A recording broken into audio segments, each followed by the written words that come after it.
শচী দেবী প্রাণের নিমাইকে দর্শন করে আরতি করেছিলেন। আরতি শেষ করে নিমাই চাঁদকে সেবা দিয়ে শয়ন মন্দিরকে আলোকিত করে শয়নে দিয়েছিলেন। নিমাই চাঁদ ঘুমিয়েছিলেন।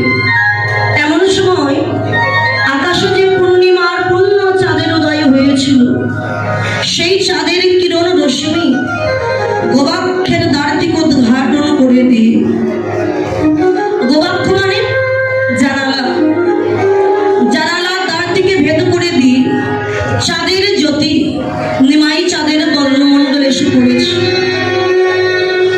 নিমাই চাঁদ আর শয্যায় থাকতে পারলেন।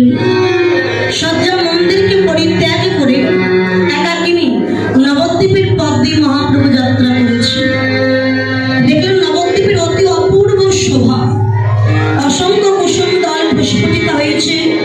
আর কুসুমের মধু পান করবার আসে মাতাল তৃষ্ণার্ত ভ্রমরগণ গুনগুন গুনগুন গুনগুন করছে।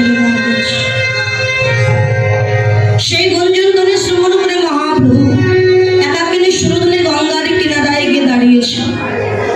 গঙ্গা মহাপ্রভুকে দর্শন করে উত্তল তরঙ্গে তরঙ্গিত হয়ে দুই কোলে আছাড় খেয়ে পড়েছে।